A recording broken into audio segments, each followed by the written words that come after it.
Hello everyone and welcome to another tutorial video for Cataclysm Dark Days Ahead. In today's video we are going to continue discussing vehicles, but specifically we're going to talk about how to drive. I know that when I first started playing the game I found vehicles to be pretty confusing and complicated, but in reality driving is pretty intuitive. In fact, I think in my first couple of playthroughs I completely ignored vehicles because I had never done anything like that in any other ASCII roguelike style game. Now in reality vehicles provide you with quite a lot of value and utility, and I would definitely encourage a new player to give them a try. So first of all, of course, you're going to need a drivable vehicle. Now we covered those things a lot in previous videos, so I'm not going to discuss them here. Feel free to check out those videos if you have not already. I'm just going to be moving forward here with the idea that you've already found one that you can drive. To begin driving, you will need to move to the driver's seat and press the caret symbol on your keyboard. On standard US keyboards, this shares a key with the number 6 at the top of the keyboard. If you're in the right position, you will attempt to start the vehicle and immediately take control so that you can drive. However, when you attempt to start a vehicle, you might instead be presented with this menu. Typically, this means that the security system is still intact, which makes it more difficult for you to use the car. You may need to hotwire it through this menu, which will require a screwdriver. I'm not really sure of what formula is used for this to determine whether you succeed or not, but a higher mechanic skill does speed up the hot wiring process. Anyway, there are a few issues that may cause you to fail when you're trying to start a vehicle. For instance, you might fail to hotwire the vehicle, or an engine fault might cause it to have difficulty starting. This doesn't mean that the car doesn't work. You can retry a few times and see if you can get it moving. Once you're in control of the vehicle, your movement controls will then change. Pressing these keys will no longer move your character and will instead be used to pilot the vehicle. To regain control of your character again, you will press the caret symbol once again and select either stop driving or let go of controls. Stop driving will have you shut off the vehicle's engine and return you to your standard movement controls. Letting go of the controls though, that doesn't actually shut down the vehicle, so if it was in motion, it's going to continue moving. Letting go of the controls of a moving vehicle can be very dangerous depending on the situation, especially if you're driving very fast. Additionally, as long as you're in the driver's seat, you are going to be protected to some extent if you're wearing a seatbelt. Moving around the cabin of the vehicle though, while it's in motion, it definitely puts you at risk of being ejected if you were to crash into something, and that could very easily kill you. Now that you're in control of a vehicle, your movement controls will have changed. And additionally, your vision might change as well. Maybe we should touch on that, I guess. In the driver's seat, your line of sight will probably be restricted in some way, and you will not be able to see every single part of your car. You can install wing mirrors or cameras to expand your line of sight if you are so interested, but those aren't really in the scope of this video and they're definitely not necessities. Anyway, back to controls I guess. Whichever keys you normally use to move north and south in the game will now be used instead to increase or decrease your speed. You can see your current speed listed in your sidebar alongside your target speed. As we press our key to accelerate, you'll see that your target speed increases, but we still aren't moving. And that's because no time actually passes when we change this value. This is just our target speed, not our actual speed. You can increment time by pressing the key you usually use to pass a turn, which for me is the number 5 on my numpad. When I press that button, one turn will pass and my vehicle will begin accelerating towards my target speed. This will also move the car forward because of course we're beginning to accelerate in that direction and moving closer to our target speed.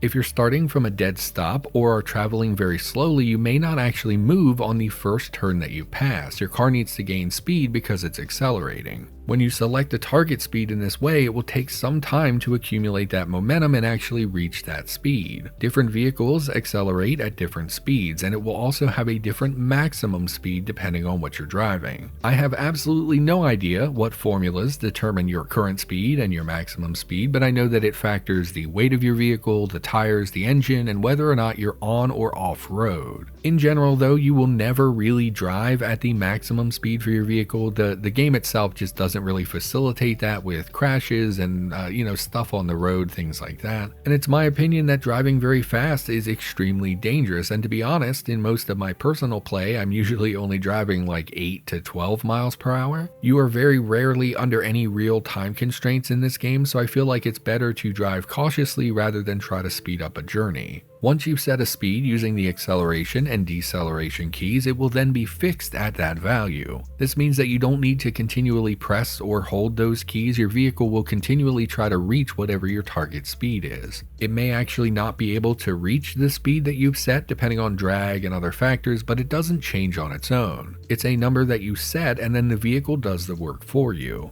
This includes if you crash into something, your vehicle will still try to match whatever speed you've set, and it doesn't really factor into it that you collided with something. The keys that you would normally use to move your character east and west are now used for turning. Unlike accelerating and decelerating, pressing these keys will sometimes increment the world moving your vehicle. At lower speeds, you may be able to press them multiple times before movement occurs, but at high speeds, as soon as you press the button, your character will start turning. When you're driving, there is an indicator placed in front of your vehicle. So as you press the keys to turn, this indicator will move in that direction in a semicircle around the front of your vehicle. When you reverse, the indicator does not move to the rear of the vehicle, but the controls are flipped to reflect that you're moving backwards. Anyway, I don't know if that makes sense. Basically, it's just an indicator of kind of where you're pointed as you're driving. Just like in real life, the slower that you're driving, the easier it is to make a sharp turn. Trying to turn around while going 80 miles per hour will require a lot of space. You should slow down when you're making sharp turns, and again, you really shouldn't be driving very fast anyway in the game, especially if you're in a city. However, every now and then you will be traveling between towns with like large stretches of open road, and if you're gonna speed, this is kind of the place to do it. As you increase your speed, you'll notice like your vehicle will shift positions on the screen as well, moving away from the direction you're traveling. This is basically just a mechanism in the game to give you a better view of what's ahead of you so that you can react more quickly to obstacles that would pop up in the road. And this does have a maximum distance. You're never going to see your vehicle disappear off the screen. Now once you're moving, you will use the pass turn key mostly to increment time and allow your vehicle to move forward. Just don't forget that turning left or right also increments things as well. That seems to be a source of many collisions for new players. And that's really all there is for the actual mechanics of driving, but I do have some additional tips here. And I did want to say this has been a little weird to put this into words. Most of my tutorials are really straightforward subjects where I explain mechanics and things like that, but for driving you really just need hands-on experience. When you first get started, this will seem a little difficult, and you definitely will make mistakes. I found that trying to put these things into words was a bit confusing, but the actual act of driving is pretty straightforward and intuitive. You're going to quickly get a handle on how to drive. Now, I'm not saying you're never going to hit things. I've been playing this game for years, and I'm a pretty terrible driver in the game. I clip fences and buildings all the time. But anyway, let's move on to some miscellaneous tips. Probably the biggest thing to mention is that the back end of your vehicle will kick out as you turn. The game is based on tiles, so when you turn, your vehicle snaps to the next position, changing where the vehicle's tiles are. So let's say I'm driving alongside a building and I'm adjacent to the wall. If I sharply turn away from the wall, the log will print a message saying that my vehicle collided with the building. This is because trying to turn away will attempt to orient my vehicle to face away from the wall, causing the back end to try and occupy the same space as the vehicle tile.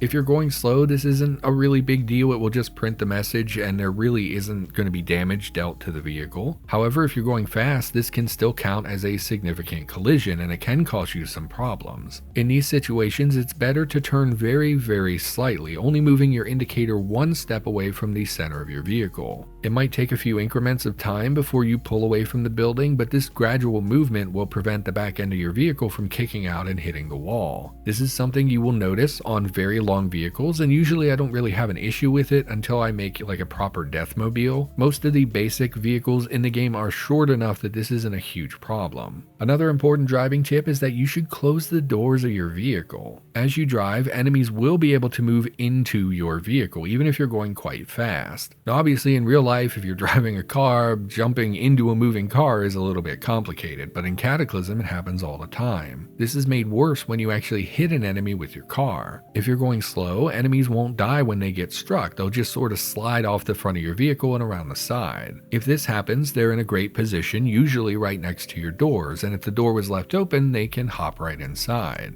Once inside, they will no longer take collision damage from hitting the car, and they'll have the freedom to attack you. If you're still in control of the vehicle, you can press the tab key to make a melee attack while you're driving. Otherwise, you would have to release the controls to make an attack, and that's, obviously pretty bad because you want to remain in control of the vehicle. Now, I didn't know this when I first started playing, and it absolutely blew my mind when I learned that I could attack without losing control of the vehicle. You should definitely remember that because the only alternative would be to let go of the controls. Now, on the note of enemies hopping on board your vehicle, in older versions, they could sort of slip through the cracks of your car, and if you are a returning player, then you know exactly what I'm talking about. Well, this problem was actually resolved about a year ago, so this is no longer an issue, don't worry about that. Well, I guess it could always be an issue, there are bugs and things, but largely that issue was resolved. And then I did want to mention here about wing mirrors and other external vehicle parts. These are parts that don't require a frame on the same tile they get installed to, and the two that will most likely be an issue are wing mirrors and side-mounted vehicle tanks. Now, the first part of this is that you will, if you're like me, constantly end up shearing those parts off your car. I consistently destroy every single wing mirror on every single vehicle because I constantly clip walls or other cars. For external tanks, you should put them on the back of your vehicle where you're much less likely to collide with something. Putting them on the side is a rookie mistake, and it's a great way to lose everything that's in that tank.